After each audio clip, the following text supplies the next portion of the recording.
আমি কিছুক্ষণ আগে হুজুরদেরকে বলেছি, চট্টগ্রামের মানুষের প্রতি আমাদের উত্তরবঙ্গের মানুষের অনেক উঁচু ধারণা, অনেক উঁচু ধারণা। আমার তো আরো বেশি, কারণ আমি টোটাল লাইফটাতে চট্টগ্রামের ওস্তাদদের কাছে পড়েছি। চট্টগ্রামে পড়ি নেই, চট্টগ্রামের ওস্তাদদের কাছে পড়েছি। আমার আব্বাজান রহমাতুল্লাহি আলাইহির প্রতিষ্ঠিত মাদ্রাসা বেতুয়া মাদ্রাসা ৬২তম মাহফিল এবছর হয়ে গেল। ওই মাদ্রাসায় সারা জীবন চট্টগ্রামের ওস্তাদ ছিল, আমরা দেখেছি। এখনো টেকনাফের ২ জন আছে। সেই কারণে চট্টগ্রামের মানুষের প্রতি অনেক আলাদা ধারণা আমাদের। চট্টগ্রামে অনেক কিছু অনেক সুন্দর, কিন্তু একটা জিনিস একটু ঝামেলা, সেটা হলো অশুদ্ধ সালামের চলাচল। অন্য ডিস্ট্রিক্টের তুলনায় চট্টগ্রামের সালামটা বেশি অশুদ্ধ। আমি তো সারা দেশ কিনি, এক সপ্তাহতেই টেকনাফ থেকে তেঁতুলিয়া পর্যন্ত যাওয়া হয়। চট্টগ্রামের ম্যাক্সিমাম সালাম সালামালাইকুম। কথা বলেন, সত্য কথা বলছি। কি শিক্ষিত কি অশিক্ষিত, এমন কি আমার মতো কিছু মানুষও বলে সালামালাইকুম, অনেক মুহাব্বত করে, কেক খাওয়ায়, কোক খাওয়ায়, হাদিয়া দেয়, সারা রাত আমাদের পিছনে জেগে থাকে, হাজার হাজার টাকা আমাদের পিছনে ব্যয় করে, বাট সালামের সময় সালামালাইকুম আসসালামু আলাইকুম বলা মানে কি পরিমাণে যে তাকে বদদোয়া করা, এটার উপরে আমি আপনাদেরকে আজকে লম্বা কথা বলবো না, তবে একটা কথা বলবো, সব ক্লিয়ার হয়ে যাবে। সালামের সময় শুরুর হামজাকে স্পষ্ট উচ্চারণ করেই সালাম দিতে হবে। আসসালামু আলাইকুম বলেন। এই আজটাকে সুন্দর করার জন্য একটু দুই একবার একটু অনুশীলন করতে হবে। পারবেন কি আপনারা? যারা গান শিখে তারা সারে গামা পাদা নিশা ট্রেনিং নেয়, তা কি জানেন? যারা গান শিখে, যত বড় শিল্পী হোক, তাকে সারে গামা পাদা নিশার প্রশিক্ষণ নিতেই হবে। তো আমি জিজ্ঞেস করেছিলাম, এই সারে গামা ছাড়া কি গান শিখা হয় না? হুজুর, সারে গামা দিয়া হলো কণ্ঠ ইজি হয়। সারে গামা দিয়া কণ্ঠ ইজি হয়, এরপরে যে কোনো গানের সুর দিলে তখন গানের সৌন্দর্য আসে, গানের সৌন্দর্য আসে। তো ঠিক তদ্রূপ সালাম সুন্দর সুস্থ সুন্দর শুদ্ধ করতে চাইলে হামজা সিন জবর আস পড়েন তো দেখি। আস, ইস, উস। আবার বলেন আস, ইস, উস। এখন বলেন তো দেখি আসসালামু আলাইকুম। দেখবেন এখন আর ঝামেলা হবে না। কিছুদিন আস ইস উস, আস ইস উস এরকম করবেন। আমরা যখন মাদ্রাসার ট্রেনিং দিছি, নামাজের যখন ট্রেনিং দিছি, আবার মনে করেন না যে জঙ্গি ট্রেনিং, নামাজের প্রশিক্ষণ যখন নিয়েছি, তো তাকবীরে তাহরিমার সময় হাতের আঙ্গুল স্বাভাবিক রাখা, হাতের আঙ্গুল স্বাভাবিক রাখা, কানের লতি পর্যন্ত উঠান, হাতের তালু কেবলার দিকে রাখা। এটা যখন প্রথম প্রথম করতে গেছি না, হাত যেই আগায় আসছে, এই হাত যেই কানের দিকে নিছি, আস্তে করে এরকম হয়ে গেছে। তো এটা ঠিক করার জন্য সামনে ওয়ালের সাথে লাগাইছে, ওয়ালের সাথে লাগাইয়া আবার নিয়ে আসছে, আনতে আনতে আবার এরকম হয়ে গেছে, আবার লাগাইছে, আবার নিয়ে আসছে, আবার লাগাইছে, আবার নিয়ে আসছে। এখন আর ঝামেলা নেই, কিছুদিন ট্রেনিং দিয়েছি, এখন হয়ে গেছে। আপনাকে বললে আপনি দেখবেন হয় এরকম হয়ে যাবে, না হয় এদিক ঘুরে যাবে, আর না হয় আপনার কাল্লাই আগায় আসবে, মাথা আগায় আসবে, হাত যাওয়ার আগে মাথা আগায় আসবে। কোনোটাই ইসলাম চয়েস করে না, কোনোটাই ইসলামের নীতি না। তো এটাকে যেমন প্রশিক্ষণ দিয়ে ঠিক করা হয়েছে, সালাম শুদ্ধ করতে চাইলে আস ইস উস এটা তামরিন করলে ইনশাল্লাহ ঠিক হয়ে যাবে। ইনশাল্লাহ আমরা আজকের থেকে শুদ্ধ সালাম দেব। আসসালামু আলাইকুম বলেন, ওয়া রাহমাতুল্লাহি ওয়া বারাকাতুহু। মুহতারাম হাজিরিন, আমি জানি কোন কথা থেকে এদিকে আসলাম, মনে আছে নাকি আপনাদের? সর্বপ্রথম আল্লাহ পাক যে জিনিসটা আমাদেরকে দিয়েছেন সেটা হলো আমি, তাই না? আমি আল্লাহ পাকের প্রথম দান। আল্লাহ পাকের সর্বপ্রথম যে জিনিসটা সেটা হলো আমি। এই পৃথিবীতে একটা সময় এমন ছিল, আমি ছিলাম না, আমার নামও ছিল না। আল্লাহ পাকের কোরআন আল্লাহ তাআলা বলেন, হাল আতা আলাল ইনসানি হিনুম মিনাদ দাহরি লাম ইয়াকুন শাইআম মাযকুরা। মানুষের উপরে কি এমন একটা পিরিয়ড অতিক্রম করে নাই যখন সে পৃথিবীর উল্লেখিত কোনো বস্তুই ছিল না? একজন কবি বড় চমৎকার বলেছেন, মানাবুদেম মুতাকাদা মানাবুদ, মানাবুদেম মুতাকাদা মানাবুদ, লুৎফে তো না গুফতায়ে মামি শনুদ, আদমিয়ত দাদাই বাজম মুসলমা করদাই, এ খুদা কুরবা শওম এহসাব और এহসা করদাই, এ খুদা কুরবা শওম এহসাব और এহসা করদাই। কবি বলেন, ওগো আল্লাহ, এ পৃথিবীতে আমরা ছিলাম না, আমাদের আগমনের জন্য আপনার কাছে কোনো দরখাস্ত দেই নাই, বিনা বলাতে আপনি আমাদেরকে দুনিয়াতে পাঠাইছেন। পাঠাইছেন তো পাঠাইছেন, অন্য কোনো সৃষ্টি করে পাঠান নাই, সৃষ্টির শ্রেষ্ঠ করে পাঠাইছেন। আল্লাহু আকবার। এরপরে আবার মুসলমান করে আমাকে দুনিয়াতে পাঠাইছেন, মুসলমানের ঘরে। এই জন্য আপনার দয়া আর ভালোবাসার উপরে ভালোবাসা। এখন কেউ বলতেই পারেন, হুজুর আমার জন্য তো আমার আব্বা দোয়া করে নিয়েছেন, বুজুর্গদের কাছ থেকে দোয়া নিয়েছেন, আল্লাহ যেন আমার দেয়। আমার মা দোয়া করছেন, তাহাজ্জুদে কান্না করছেন, তারপরে নাকি আমি আসছি, আমার মার কাছ থেকে শুনেছি।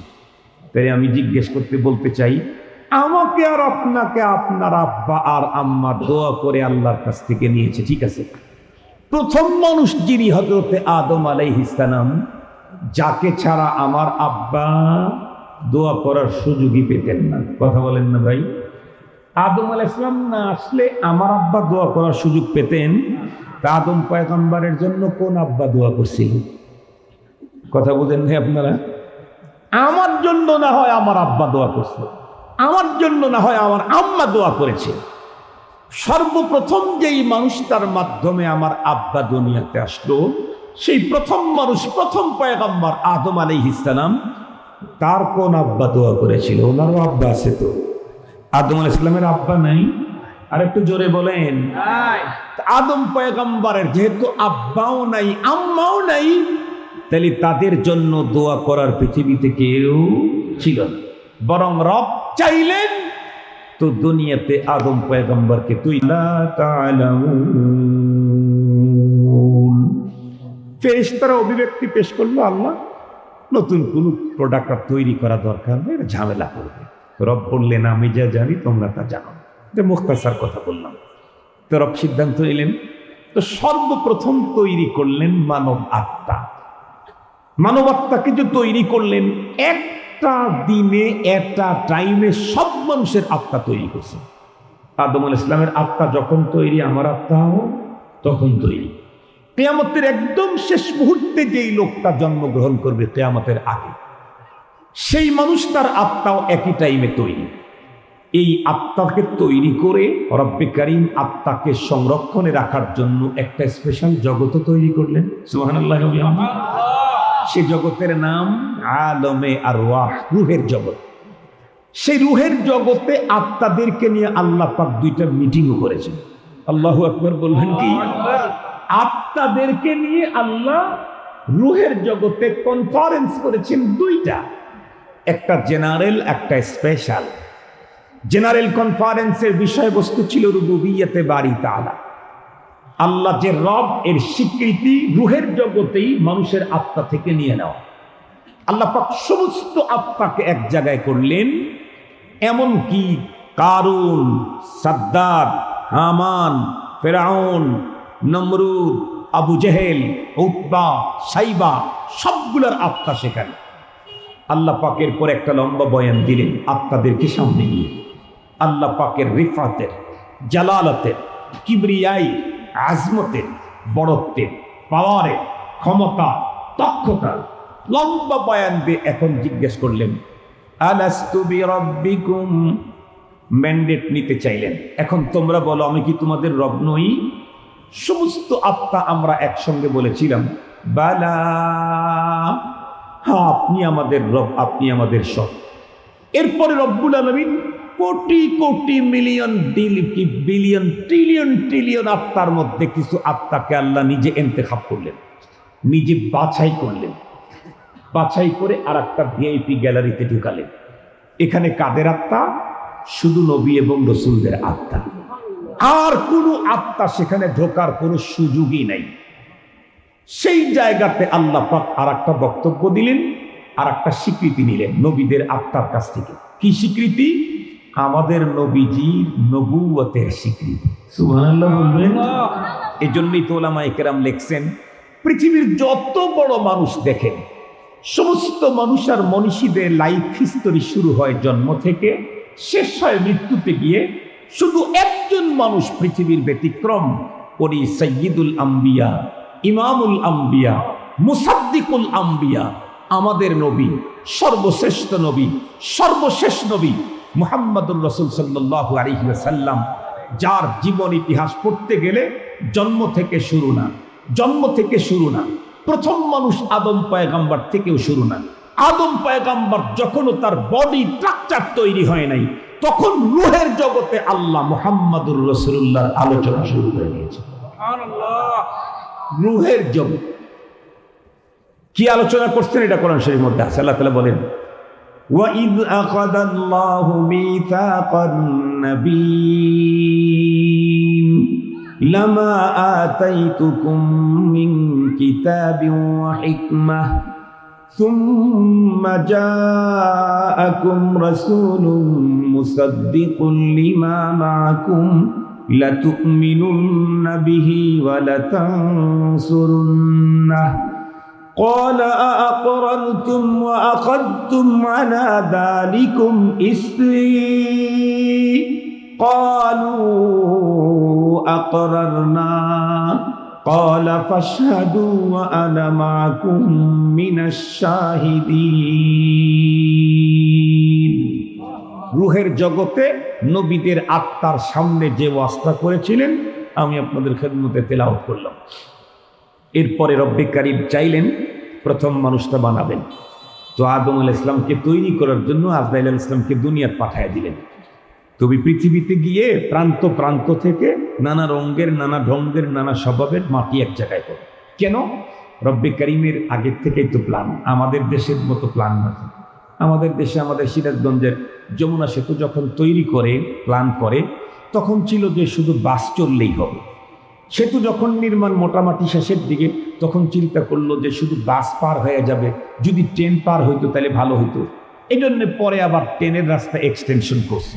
এক্সটেনশন করার কারণে এখন কি মুসিবতে পড়ে গেছে যে এক সাইড দিয়ে ট্রেনের রাস্তা, যার কারণে পুরা সেতুটাই এখন ঝুঁকির মুখে। যার কারণে এখন আবার বঙ্গবন্ধু ট্রেন সেতু, ওই সেতুর পাশে আর একটা করা লাগবে। তার মানে হলো পৃথিবীর মানুষ কোনো কাজ যখন করে ডিসিপ্লিনে কখনো ফাইনাল সিদ্ধান্ত নিতে পারে না। দিন যত গড়তে থাকে বুদ্ধি তত বাড়তে থাকে। ঠিক বললাম না? ঠিক বললাম। কিন্তু রব উনি তো সব, রব উনি তো সব। রব কি রঙের, কি ঢঙ্গের, কি স্বভাবের, কি ডিজাইনের, কি ফিটনেসের মানুষ পৃথিবীতে তৈরি করবেন, এটা রবের প্রথম সিদ্ধান্ত। তো নানা রঙের, নানা ঢঙ্গের, নানা স্বভাবের, নানা ফিটনেসের মানুষ তৈরি করবেন।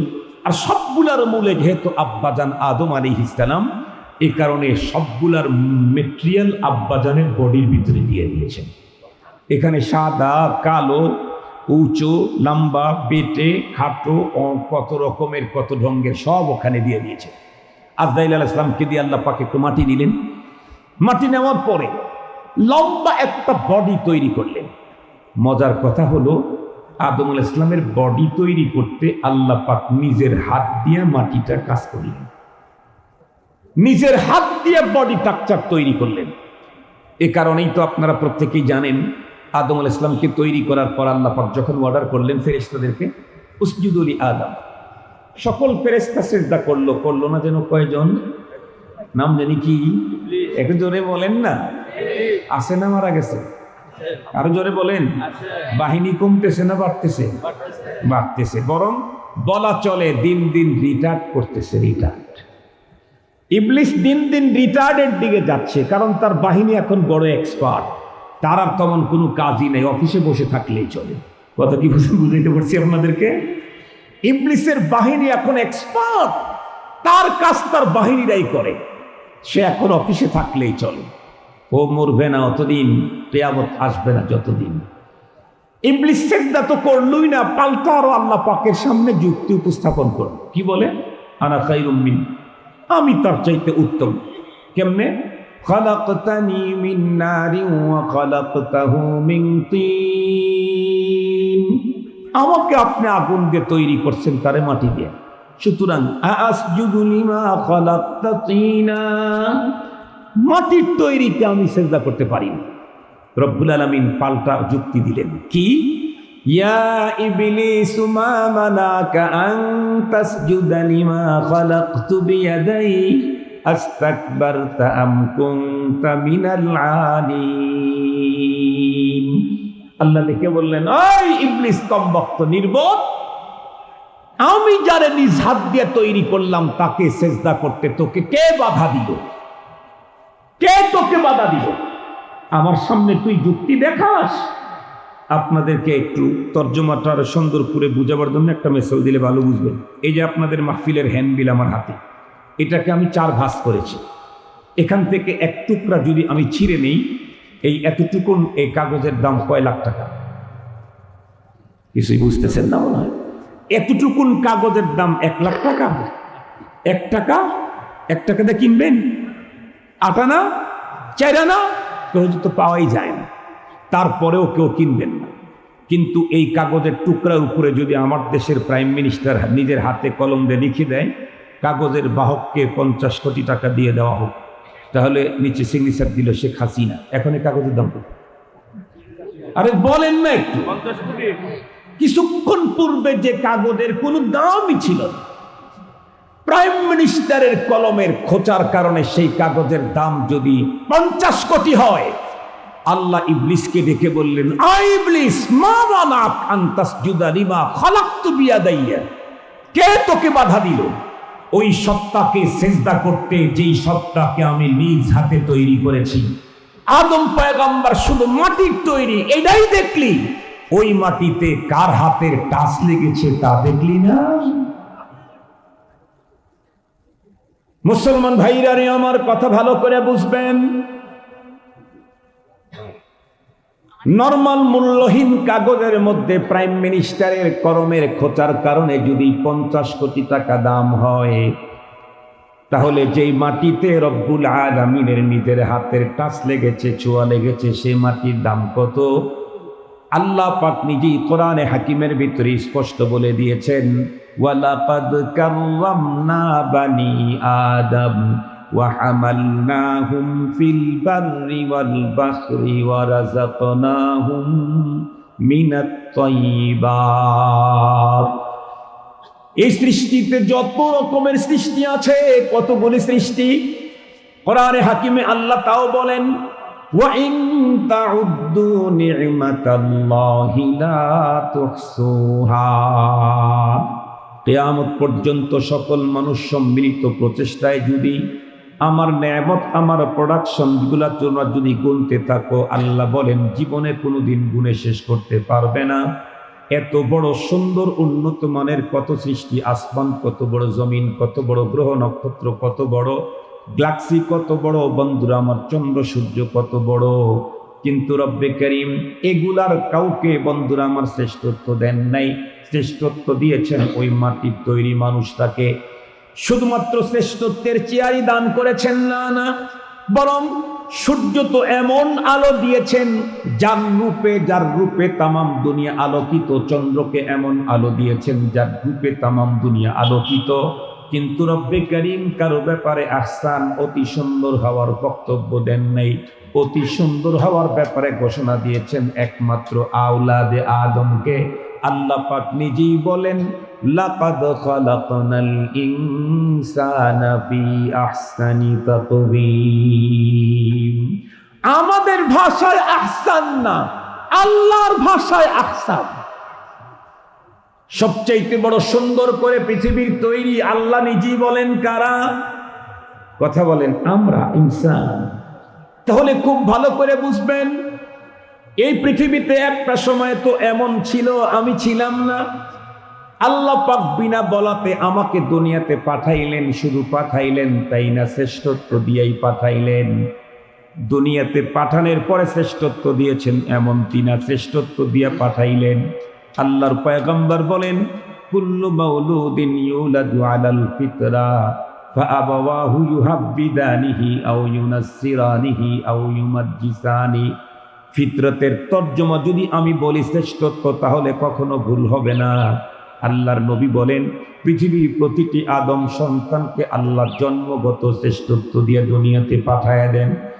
মুসলমান ভাইরা নে আমার, এরপরে সৌন্দর্যের দিক থেকে পৃথিবীর সবচেয়ে বড় আহসান, অতি সুন্দর যে রব আমাকে সবগুলি দিলেন, আমি বলতে যেই জিনিসটা সেই জিনিসটাও বলুন তো দেখি কার আমানত, কার মালিকানা বলেন দেখি।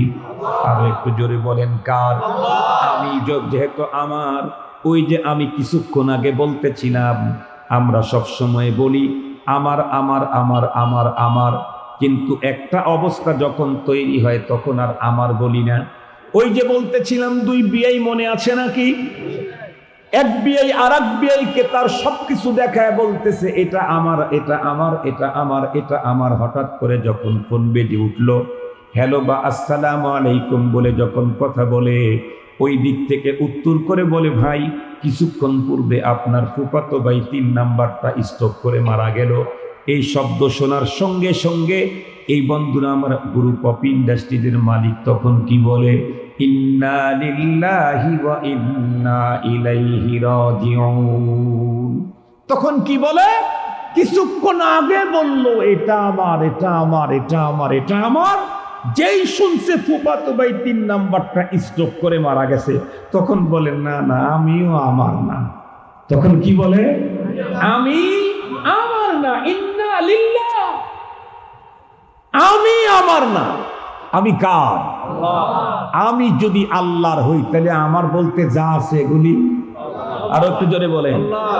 আল্লাহ পাক তো কোরআনে হাকিমে আগেই জানায় দিয়েছেন, কুলিল্লাহুম্মা মালিকাল মুলকি তুতিল মুলকা মান তাশা ওয়া তানজিউল মুলকা মিম্মান তাশা ওয়া তুইজ্জু মান তাশা ওয়া তুদিল্লু মান তাশা বিয়াদিকাল খায়র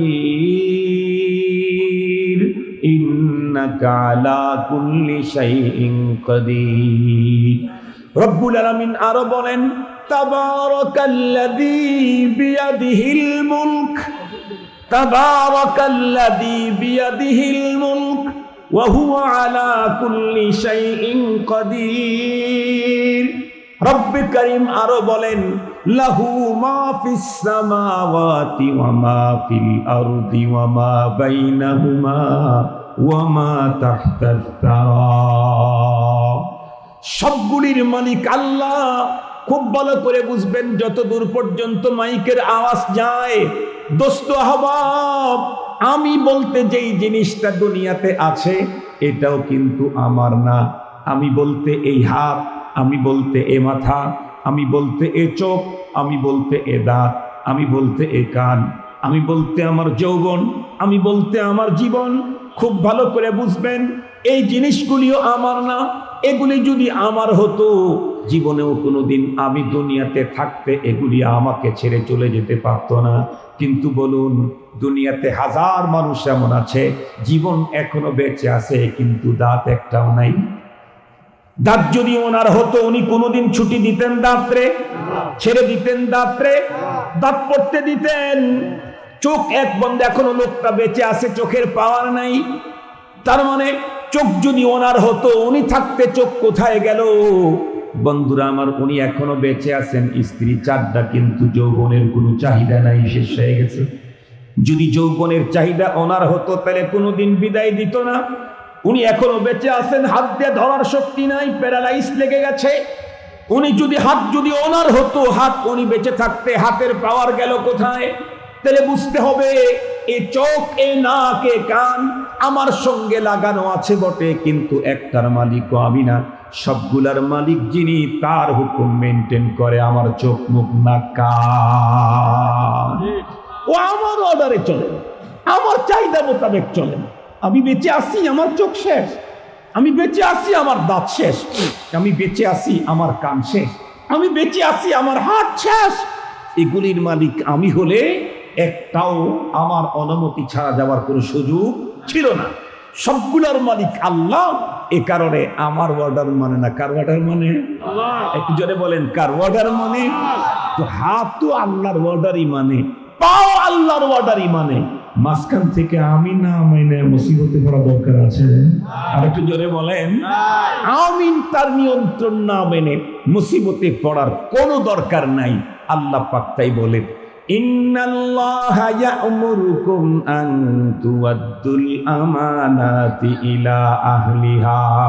ইয়ামানত চন্দে রোজা নজদে মাস, ইয়ামানত চন্দে রোজা নজদে মাস, দর হकीकत মালিকে হর শে খুদাস, দর হकीकत মালিকে হর শে খুদাস। খুব লম্বা টাইম কথা বলার সুযোগ নেই।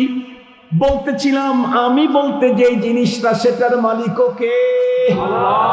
আমার কাছে যেটা আছে, আমার সঙ্গে লাগানো চোখ, এটা আল্লাহর আমানত। আমার হাতের সঙ্গে লাগানো হাত, এটা আমানত। এ পা আমানত।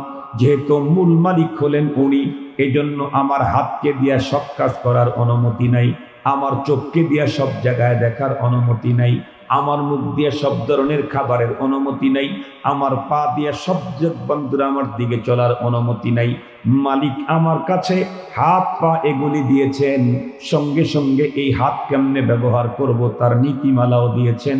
চোখ কোন দিকে তাকাবো তার নীতিমালা দিয়েছেন, মুখ দিয়ে কি খাবো তার নীতিমালা দিয়েছেন, পা দিয়ে কোন দিকে চলবো তার নীতিমালা দিয়েছেন, মস্তিষ্ক দিয়ে কি ভাববো আর কি কাজ করব তার নীতিমালা দিয়েছেন।